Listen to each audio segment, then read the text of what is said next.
Hi everyone, my name is Serena Holloway, I'm 28. And if you've ever sat at a family table knowing you were the afterthought, then you already know how silence can cut deeper than knives. Your brother deserves this spotlight, not you. Mom's voice cracked through the warmth of the Thanksgiving dining room like cold glass. She said it so casually, ladling gravy onto Liam's plate, as if humiliation were just another side dish to pass around. I tried to smile, but inside my chest something rattled. The table shimmered under the glow of chandelier light, crystal glasses catching gold, silver knives aligned like soldiers ready for command. Dad carved the turkey wordlessly, his lips pressed tight, unwilling to referee, unwilling to protect. My brother leaned back in his chair, wide grin flashing like he owned not only the food, but the air itself. You know, Serena, Mom added sweetly, some people are good with little things. Liam handles the real responsibilities. Their laughter bubbled, soft and sticky, wrapping him in approval while wrapping me in chains. But beneath my skin, my pulse thudded in rhythm with the clock over the fireplace. Steady. Relentless. Because only I knew the truth. Only I had the email still glowing in my pocket. Final wire confirmed. $15 million secured per your instructions. 15 million. My fortune, untouched, unseen, hidden behind a silence they'd mistaken for weakness. Liam smirked, tossing a spoonful of potatoes onto his plate, then shoved the dish toward me. After all, he said, loud enough to be crowned with chuckles, I'm the one this family depends on. Serena just floats. The room laughed again. My throat burned. I placed my phone, face down, beside the breadbasket. The glow of wealth, of freedom, pressed through the thin glass like fire threatening to escape. What's that smile for? Liam demanded suddenly, eyes narrowing, voice tightening with suspicion. The laughter stilled. Dad froze mid-carve. Mom blinked, waiting for my apology, the way she always did. But instead, I let my lips curve higher. Something you'll never see coming, I whispered. The chandelier light flickered as if it, too, held its breath. The silence after my words felt heavier than the turkey itself. Every set of eyes shifted toward me, some wide with confusion, others sharpened with judgment. Liam tilted forward in his chair, fork poised like a weapon, the smug curve of his mouth faltering. What's that supposed to mean? He asked, voice teetering between mockery and fear. I didn't answer right away. I wanted him to stew in it, to feel the weight of not knowing. For once, he was the one left outside the circle of certainty. I traced the rim of my water glass with a fingertip, watching the condensation bead like tiny pearls. The chandelier hummed above, casting a trembling halo across the polished table. Mom leaned in, her eyes sharp. Serena, don't start with your dramatics. You always do this. Liam has worked hard, he deserves peace tonight. Peace. The word made me laugh, quiet and bitter. They never protected my peace. They never asked what I deserved. Worked hard? I repeated. My voice was calm, too calm. He's been carried his whole life.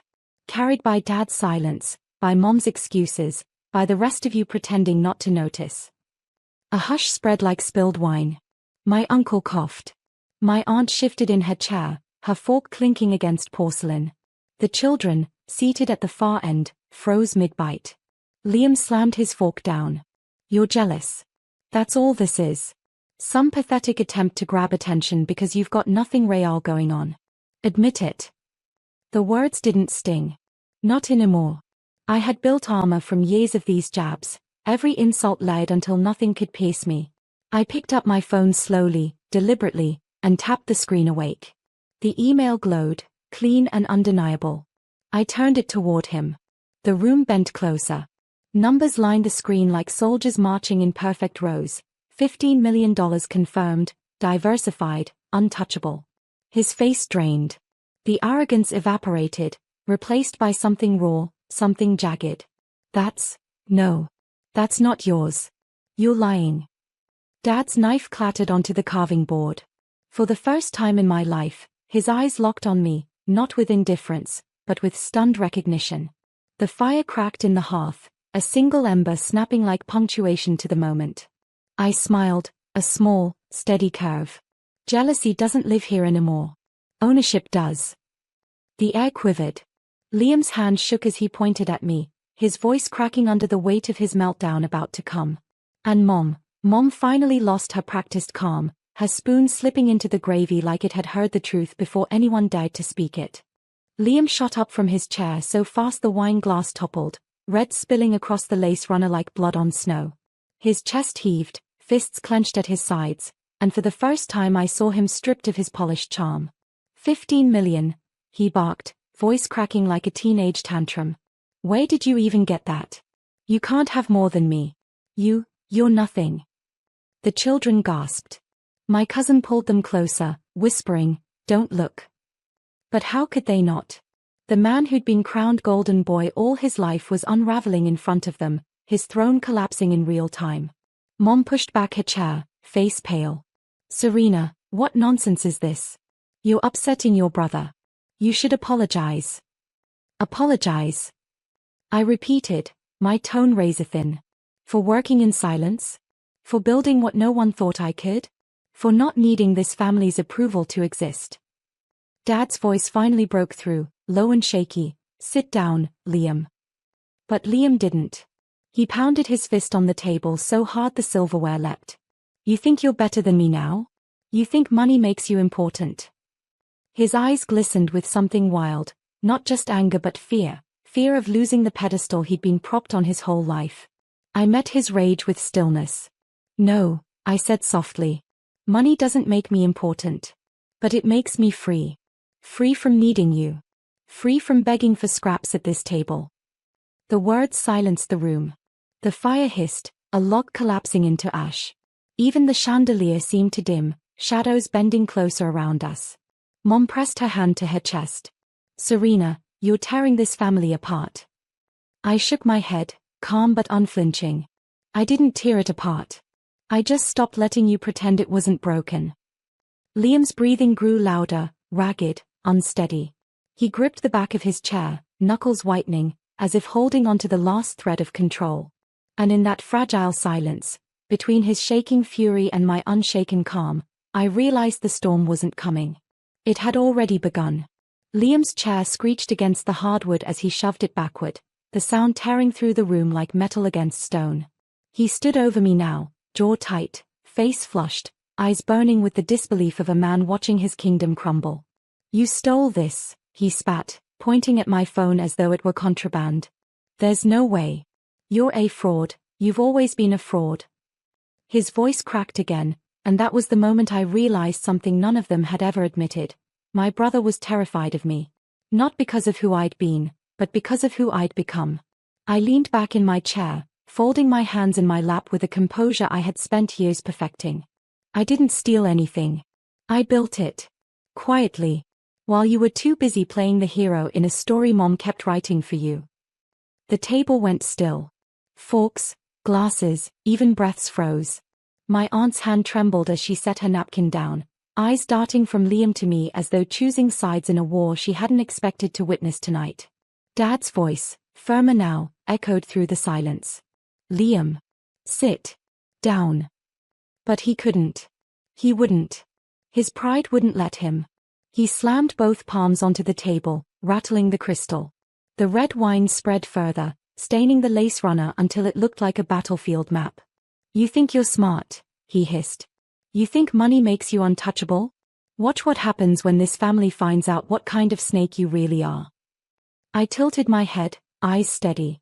"Funny," I murmured, "because snakes shed their skin and grow. You just rot in the same one." The word struck harder than I'd expected.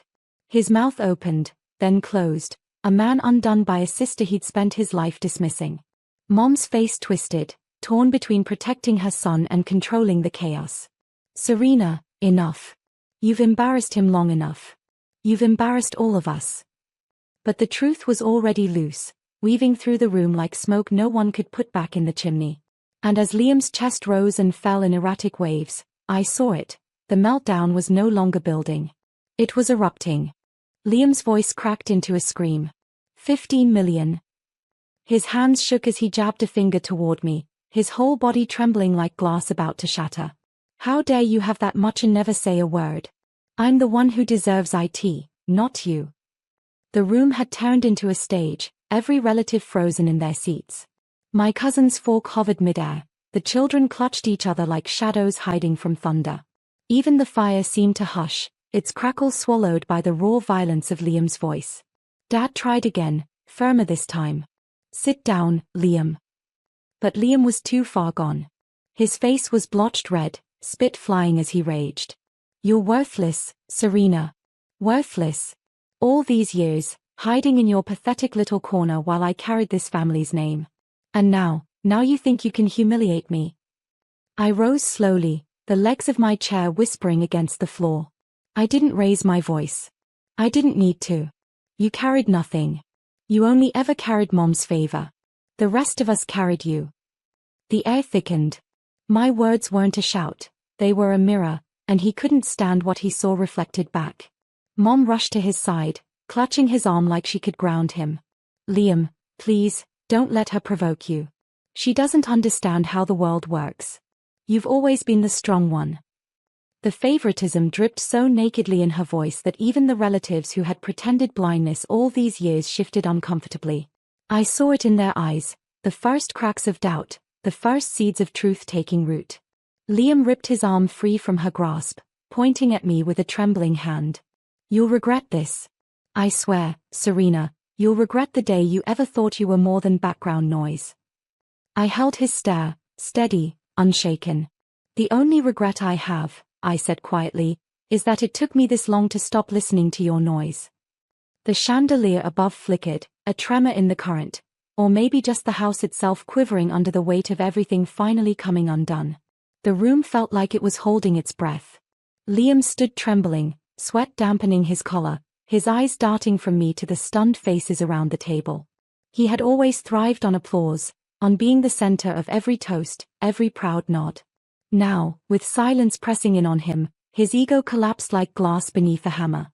He slammed his fist into the table again, rattling dishes and sending a spoon clattering to the floor. 15 million. IT should have been mine.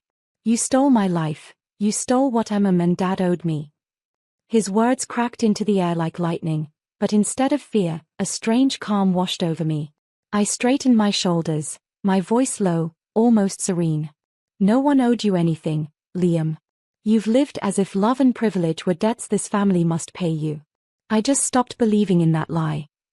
Dad's eyes, glassy and shaken, finally turned fully to me. His lips parted as if to speak, but no words came. For once, he wasn't hiding behind silence. He was watching, really watching, as if realizing the balance of his family had been crooked all along. Mom pressed her napkin to her lips, her face ghost pale. "Serena, stop, you're breaking him." I let my gaze sweep across the table, at the cousins, the aunts, the children staring wide-eyed. He was already broken. "Mom, you just taught us all to pretend he wasn't." The truth cut deeper than any scream. I saw it in the way my uncle shifted uncomfortably, in how my aunt set down her fork with a trembling hand. For the first time, the room wasn't nodding along to Liam's script. They were questioning it. Liam's breath grew ragged, his chest heaving as though the air itself had turned against him. He gripped the edge of the table so hard his knuckles turned white. "I'll ruin you," he whispered hoarsely, the threat crumbling under his own desperation. "I'll tear that fortune from you if it's the last thing I do." I leaned forward, steady, unblinking. "You can't ruin someone who stopped playing your game." And in that instant, I knew, the crown he had worn his whole life had finally slipped, and he didn't know how to live without it. Liam's meltdown rippled through the room like a storm tide. His chair tipped backward, crashing against the hardwood as he lunged across the table. Plates shattered, gravy spilled, the chandelier above swayed as if even the house recoiled from him. "You don't deserve any of it," he screamed, his face inches from mine, his breath hot with rage. "I'm the one who should have been trusted with that kind of money." I didn't flinch. I didn't even blink. The years of being silenced, belittled, overlooked, they had hardened me into stone. His chaos couldn't penetrate what I had already built within myself. "You weren't trusted because you've never been trustworthy," I said, each word carved with precision. "And tonight, everyone finally sees it." Gasps fluttered across the room. My cousin whispered to her husband. An aunt shook her head slowly, her gaze no longer pitying me, but condemning him. The tide was shifting, and Liam felt it slipping through his hands like sand. Mom clutched his arm, her voice breaking. "Liam, please, stop, please." But he jerked away, fury blinding him. "Don't touch me. You should have backed me harder, Mom. You should have made sure this family gave me what was mine." Her lips quivered. For the first time, I saw shame in her eyes. The favoritism she had fed him all his life had turned into poison, and now it was spilling everywhere for the whole family to see. Dad stood, voice trembling but firm. "Enough, Liam." The words carried weight this time. Years too late, but weight nonetheless. Liam froze, stunned that even Dad had shifted. His face twisted with disbelief, the crown of golden boy slipping completely. "You're all traitors," he spat, his voice cracking into something almost childlike. "Every one of you." I straightened, my voice soft but unyielding. "Not traitors. Just done pretending." The room pulsed with silence, broken only by the tick of the mantel clock. For the first time, I felt every eye in the room not on Liam, but on me. And in that silence, I understood, Thanksgiving would never be the same again. The family's script had shattered. And I held the pen now. The air after his outburst was thick, suffocating. Liam stood trembling in the ruins of his own tantrum, shards of porcelain at his feet, gravy dripping off the lace runner, wine blooming dark across the carpet. His chest heaved, his eyes bloodshot, his body a shell of the untouchable brother they had worshipped for decades. He looked at me, but it wasn't hatred anymore. It was something rawer, more fragile. Fear. The kind of fear that comes when a mask has been ripped away in front of everyone. Dad finally stepped forward. He placed the carving knife down on the table, his voice low but carrying across every ear in that room. "Sit down, Liam. Enough." And this time, Liam obeyed. Slowly, like a man walking to his own ending, he sank into his chair. His fists loosened. The fight drained from him, leaving only the weight of defeat. Mom's eyes brimmed, torn between the son she had coddled and the daughter she had ignored. She opened her mouth, closed it, and for once, she said nothing. Silence was her confession. I rose to my feet, steady, composed. The firelight flickered across my face, shadows painting me stronger than I had ever felt. I looked around the table, at every relative, at the children whose eyes would one day retell this night. "I didn't ask for anyone's approval," I said, my voice calm but sharp. "And I don't need anyone's permission. What I've built is mine, not stolen, not gifted, not favored. Mine. And I won't apologize for finally stepping out of the corner you shoved me into." The words lingered, echoing against the walls, searing into memory. I gathered my phone, slipped it into my pocket, and stepped away from the table. No one stopped me. No one dared. Behind me, Liam sat slumped, Mom's hand hovering uselessly above his shoulder. The golden boy had cracked, and no one could put him back together. Outside, the cold November air met me like a balm. The stars glittered sharp and clean, untouched by the chaos inside. I breathed deeply, free, and felt a weight leave me that I had carried for nearly 3 decades. Thanksgiving had ended, but something greater had begun.